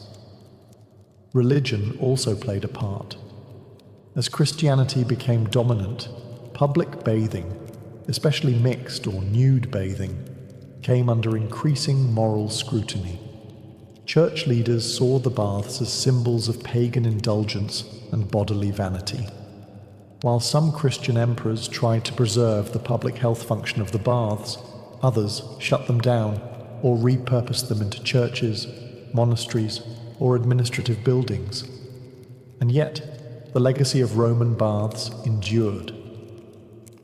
In the Islamic world, the tradition continued through hammams, bathhouses that carried forward many Roman innovations, heated rooms, steam treatments, and communal cleansing rituals. These spread across the Middle East and North Africa, preserving the essence of Roman wellness in a new religious and cultural framework. In Europe, spas and mineral baths became popular during the Renaissance and later Enlightenment, especially in places like Bath, England, and Baden-Baden, Germany. These revived bathing as a therapeutic and social activity, echoing the Roman model even as the empire itself was long gone. Today, the ruins of Roman baths still captivate visitors. The baths of Caracalla, the Stabian baths in Pompeii, and countless smaller sites across Europe and the Mediterranean remind us that Rome didn't just conquer through the sword, it conquered through comfort, engineering, and shared ritual. Roman baths may have crumbled, but their spirit lives on. In our gyms, our spas, our hot showers, and our quiet moments of self-care. In a way, every time we draw a hot bath or sit in a sauna, we're channeling a bit of the empire, steam rising, tension fading, time slowing, just as it did 2,000 years ago.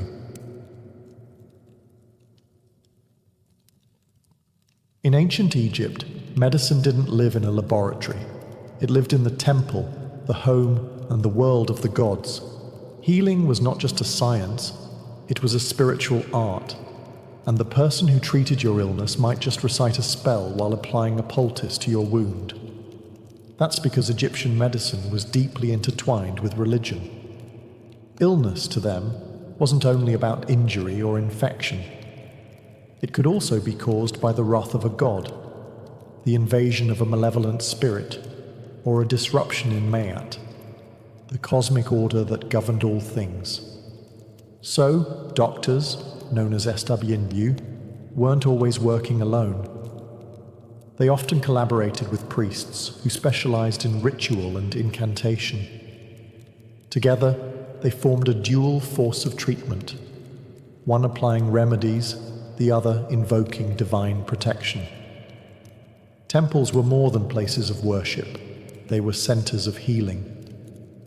Specific temples, like those dedicated to Imhotep, the architect, physician, and later deified healer, served as proto-hospitals. People would sleep there in hopes of divine dreams that revealed the source of their ailment or the cure itself. This was called incubation, and it was a respected method of diagnosis. Medical training was rigorous. Physicians studied scrolls like the Ebers Papyrus and Edwin Smith Papyrus, which outlined hundreds of remedies, procedures, and case studies. These documents show that while the Egyptians invoked gods, they also observed symptoms, recorded outcomes, and developed surprisingly advanced techniques, from wound suturing to dental care. But make no mistake, incantations were not just decorative. Many prescriptions included spells as ingredients. A broken bone might be treated with honey and linen, plus a recitation to ward off evil spirits.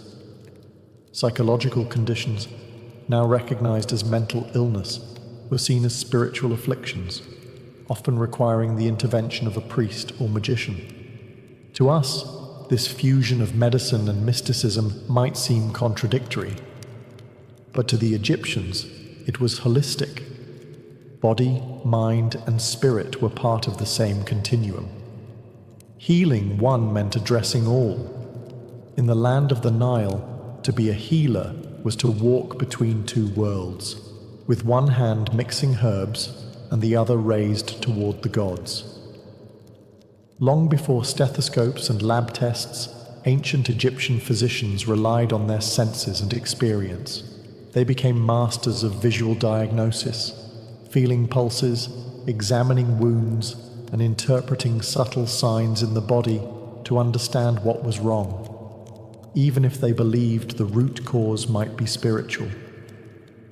The first step in diagnosis was always observation. Physicians would examine a patient's posture, skin color, breath, and even urine or feces to search for visible or olfactory clues. Was the swelling soft or hard? Did the discharge smell sweet or foul? These observations weren't just guesswork. They were documented, compared, and passed down through generations. The pulse held particular significance. The Egyptians called it the speech of the heart. They believed that the heart was the center of a system of channels, similar to a network of irrigation canals, through which air, blood, and spirit flowed. If the pulse was irregular or weak, it suggested that one of these vital channels was blocked or disturbed. Although their anatomical understanding wasn't perfect, their conclusions often reflected real symptoms and led to logical treatments. Yet when no physical explanation was found, the physician would turn to spiritual causes. Was the illness a punishment from a god? A curse from an enemy? A lingering spirit refusing to leave the body? In such cases, diagnosis involved more than examination. It required consultation with a priest-magician, dream interpretation, or even astrological analysis. The alignment of stars and the behavior of sacred animals might factor into the final verdict. In texts like the Ebers Papyrus, physicians categorized diseases based on patterns. They didn't always know why something happened, but they knew what usually followed. For instance, they could identify the stages of an infected wound or the course of a fever. These practical patterns formed the basis for treatment protocols, and interestingly, they were not always superstitious. Some medical texts explicitly separate physical ailments from spiritual ones. If a wound could be seen, smelled, and treated, no spell required. But if all else failed, it was time to invoke divine aid. To an ancient Egyptian, the world was filled with unseen forces. But through keen eyes, careful hands, and centuries of accumulated wisdom, their physicians sought to make the invisible visible.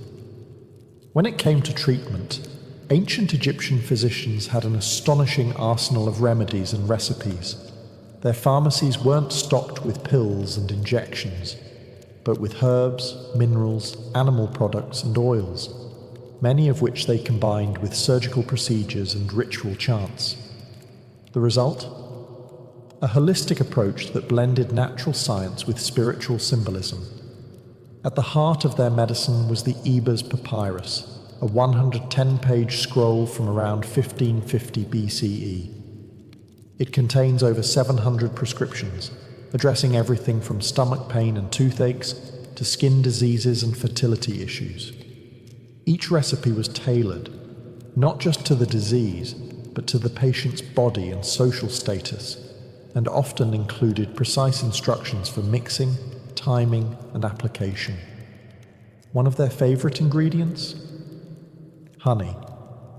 Prized for its antimicrobial properties and still used today in wound care. Honey was applied to cuts, burns, and ulcers, often mixed with other substances like crushed seeds or resin. They also used garlic, onion, juniper berries, and myrrh, not just for their aroma but for their antiseptic and anti-inflammatory effects. Their pharmacopoeia included more exotic fare as well: crocodile dung for contraceptives, lizard blood for skin treatments, hippopotamus fat, and even mummified human flesh for particularly superstitious cures. To modern eyes, this may seem grotesque, but these remedies reflected their belief that the power of the ingredient lay not only in its physical properties, but also in its spiritual essence. Minerals like natron, a naturally occurring salt, were used to dry wounds, cleanse infections, and preserve bodies. Copper, known for its antimicrobial qualities, was sometimes crushed and mixed into salves. Oils from lotus, castor beans, and black cumin were used for massage and pain relief. Doses varied depending on the affliction. A prescription might read, mix crushed sycamore fruit, honey, and natron. Apply for 4 days. Recite the following spell over the mixture. In Egypt, words were medicine too. The spoken charm activated the cure, a reminder that for them, healing was as much about meaning as it was about chemistry. Far from primitive guesswork, Egyptian medicine was highly systematic, documented, and refined. While some remedies were bizarre, many were surprisingly effective, and some survive, in spirit or science, even today. Their medicine chest was drawn from the land, the body, and the gods, and they reached into all three to heal. While much of ancient Egyptian medicine focused on herbs and incantations, the Egyptians were not afraid to cut when necessary. They understood that some ailments needed more than a poultice or a prayer. They needed a steady hand and a sharp blade. The best evidence of Egyptian surgery comes from the Edwin Smith Papyrus, a 3,600-year-old medical text, unlike any other from the ancient world. It is methodical, clinical, and strikingly modern in tone. It describes 48 cases, mostly traumatic injuries, skull fractures, broken collarbones, spinal wounds. and includes step-by-step instructions on examination, treatment, and prognosis. What's fascinating is how pragmatic the document is. It even classifies cases into 3 outcomes: an ailment I will treat, an ailment I will contend with, and an ailment not to be treated. In other words, treatable, uncertain, and hopeless. This was triage, a concept we still use in emergency medicine today. Egyptian surgeons used a range of tools: bronze knives, scalpels, forceps, cautery hooks, and needles. They practiced stitching wounds, draining abscesses, setting bones with wooden splints, and even performing circumcisions. Some mummies show evidence of successful bone healing, indicating that patients survived their injuries and continued living for years. They were also pioneers in wound hygiene. Before stitching a cut, a physician might cleanse it with honey, beer, or resin, all of which have antiseptic properties. They then applied bandages soaked in oils or herbal mixtures to reduce inflammation and promote healing. Pain was eased with opium extracts or sedative herbs, though there's no evidence of general anesthesia. Surgery was likely painful, but quick and precise. One striking detail: Egyptians often left foreign bodies, like embedded arrowheads, in place if removing them posed greater risk. It shows a nuanced understanding of anatomy and risk management. They knew when not to intervene. Of course, surgery had its limits. There's no record of internal operations or major amputations. They lacked knowledge of circulation and infection the way we know it today. But within the boundaries of what was possible, Egyptian surgeons were remarkably skilled. They didn't just experiment. They observed, recorded, and passed their knowledge down. Through bandage and blade, Egypt laid the groundwork for practical hands-on medicine. And centuries later, those lessons would echo through the halls of Greek, Roman, and modern surgical practice. In ancient Egypt, women's health was not a fringe concern. It was central to medical practice. Fertility, pregnancy, childbirth, and contraception were all treated with serious attention, and women both received and sometimes practiced medical care themselves. One of the most fascinating sources on the topic is the Kahun Gynecological Papyrus, dating to around 1800 BCE. It's the oldest known medical text focused entirely on women's reproductive health. The document includes diagnoses and treatments for infertility, miscarriage, vaginal discharge, and birth complications. And like other Egyptian texts, each entry follows a familiar structure: the symptom, the examination, the diagnosis, and the treatment. Sometimes purely medical, sometimes magical, often both. For pregnancy, diagnosis began with clever experimentation. One common test involved having a woman urinate on barley and emmer wheat seeds. If the barley sprouted, she was said to be carrying a boy. If the emmer grew, a girl. If neither sprouted, she was not pregnant. Believe it or not, modern tests suggest this method may have had a modest accuracy, likely due to hormone levels affecting germination. Contraceptives were another area of focus. Ancient physicians used mixtures like honey, acacia leaves, and ground dates, inserted as a kind of barrier. Some recipes included crocodile dung, which sounds alarming, but was likely used for its sticky texture and symbolic potency. These were primitive forms of spermicides and barriers aimed at preventing conception. During childbirth, midwives took the lead. They used birth bricks, platforms on which the laboring woman squatted, and offered both physical and spiritual support. Incantations were spoken to ward off the demoness Amit, who was believed to cause miscarriages or birth complications. Protective amulets, especially those depicting Taweret, the hippo goddess of childbirth, were worn to ensure a safe delivery.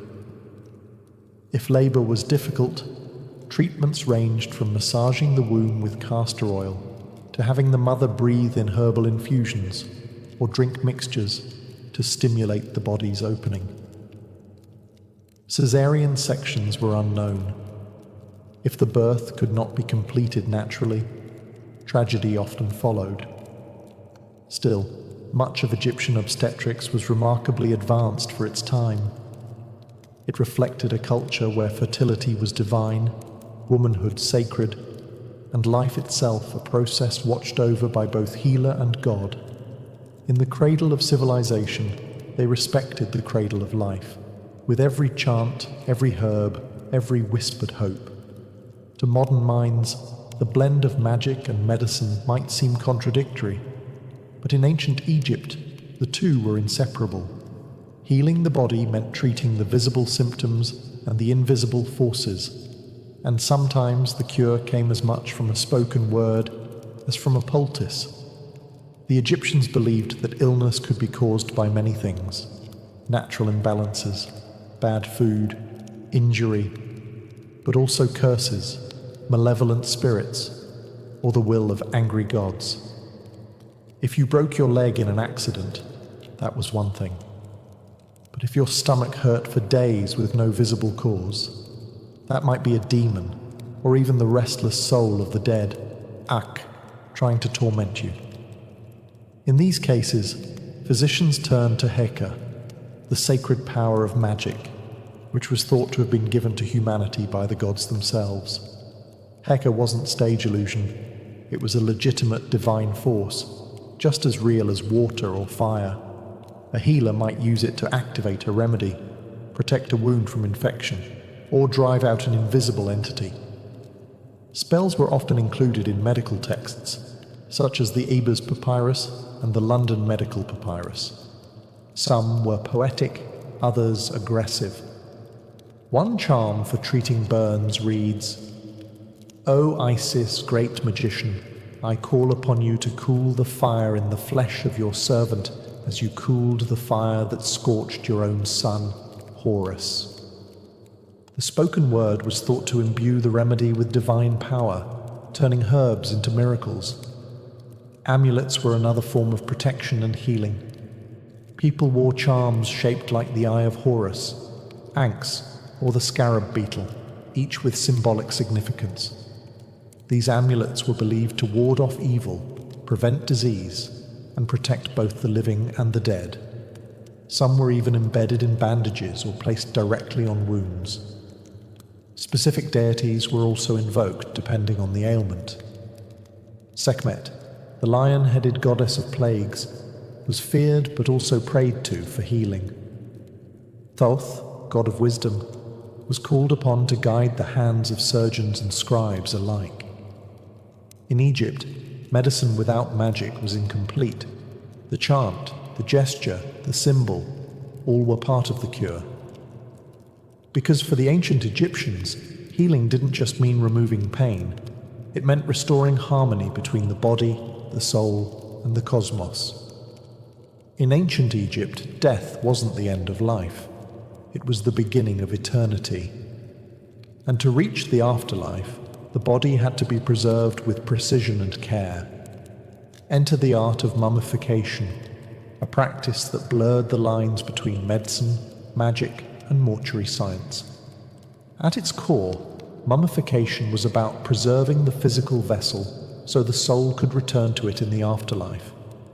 The body was seen as essential, not just a shell, but a sacred structure that the Ka, vital spirit, and Ba, personality or soul, needed to navigate the underworld and reunite in the next world. The process began shortly after death. Embalmers, who acted as both technicians and ritual specialists, washed the body with palm wine and Nile water. Then came the most critical step, removal of the internal organs, which were quick to decay. The stomach, intestines, lungs, and liver were extracted through an incision in the left side of the abdomen and placed in separate canopic jars, each guarded by one of the 4 sons of Horus. The brain, curiously, was considered unimportant, and was removed through the nose using metal hooks. The heart, believed to be the seat of intelligence and emotion, was often left in place, though in later periods it too was removed and replaced with a sacred amulet. The empty body cavity was then stuffed with resins, myrrh, and linen, and the entire body was covered in natron, a natural salt mixture, to dry it out. After 40 days, the body was washed again, anointed with oils, and wrapped in hundreds of yards of linen, layer upon layer, often with protective amulets placed between folds. Each step was accompanied by spells, hymns, and rituals, particularly from the Book of the Dead. These invocations protected the deceased from demons and prepared them for judgment in the afterlife. The embalmer often wore a mask of Anubis, the jackal-headed god of mummification, to symbolize divine authority. In many ways, mummification was the Egyptians' most advanced medical procedure, a blend of anatomy, chemistry, and spiritual engineering. It wasn't about saving a life. It was about preserving it forever. To them, the perfect body was more than a sign of health. It was a passport to eternity. And in every carefully wrapped limb, they practiced medicine for the soul. While temples and tombs held the secrets of Egypt's gods, papyrus scrolls held the secrets of its doctors. Ancient Egyptian medicine was far from a series of oral traditions or tribal remedies. It was a well-documented, professionalized system, and much of what we know comes from the surviving medical texts, written with surprising structure and care. The most famous of these is the Ebers Papyrus, dating to around 1550 BCE, though it likely copied even older knowledge. Over 100 feet long, it contains more than 700 remedies for illnesses ranging from toothaches and stomach pains to mental disturbances and tumors. It includes detailed descriptions of symptoms, diagnoses, and treatments, often paired with spells or incantations. Another key text is the Edwin Smith Papyrus, a practical surgical manual written with clinical precision. Unlike other papyri filled with magic and prayers, this one reads like the notes of a war doctor.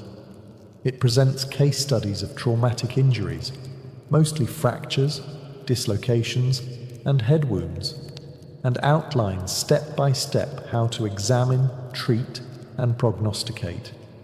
It's a rare glimpse into how Egyptians could separate spiritual belief from empirical observation. The Kahun Papyrus is another treasure, focused specifically on women's health, fertility, and gynecology. It provides insight into birth control methods, pregnancy diagnosis, and even surgical procedures related to the uterus. These texts weren't hidden away. They were studied by scribes and physicians, many of whom trained at houses of life, scholarly institutions located within temples. Here, medicine was taught alongside mathematics, astronomy, and religious law. Medical apprentices would copy texts by hand, memorize spells, and observe more experienced doctors at work. The Egyptians believed in preserving and transmitting knowledge across generations. Each scroll was a distillation of experience, observation, and divine insight, often attributed to gods like Thoth, the deity of wisdom and writing.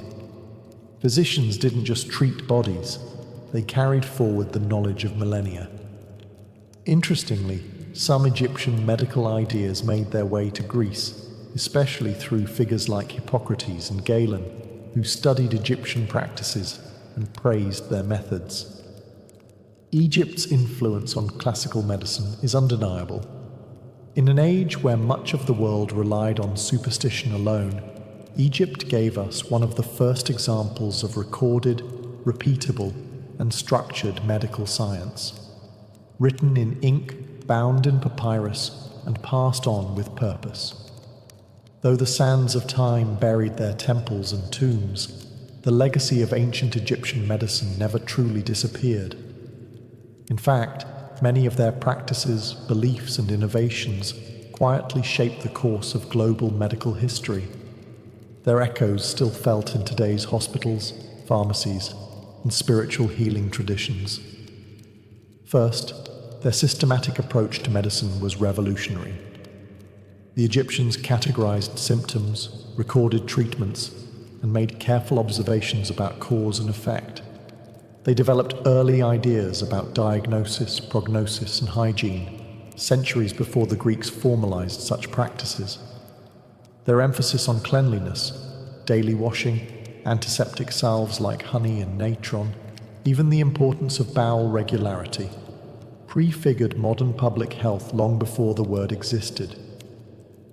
Their understanding of the mind-body connection was also ahead of its time. Though they didn't possess neuroscience, they recognized that psychological states could affect physical health. What they called spiritual affliction might today be recognized as depression, anxiety, or psychosomatic illness, and their combined treatments of herbs, rituals, and social support were surprisingly holistic. Even their use of herbal remedies has endured. Substances like garlic, castor oil, aloe vera, and willow bark, a precursor to aspirin, are still used today. Some refined into modern drugs, others sold in health food stores as supplements. And while crocodile dung didn't make the cut, their experimentation with contraception laid early groundwork for reproductive medicine. But perhaps most enduring is their idea of the healer as both technician and guide. In Egypt, a physician wasn't just someone who closed wounds. They were someone who understood suffering. Healing was physical, emotional, and spiritual. That human-centered model has re-emerged in modern holistic medicine, palliative care, and even psychotherapy. The fusion of medicine and magic might seem strange to us, but it points to a truth that still holds. People don't just want to be cured. They want to be seen, comforted, and understood. Ancient Egyptian doctors knew this, and their scrolls, amulets, and incantations were not just treatments. They were acts of care. Their medicine wasn't perfect, but it was daring, structured, curious, and deeply human.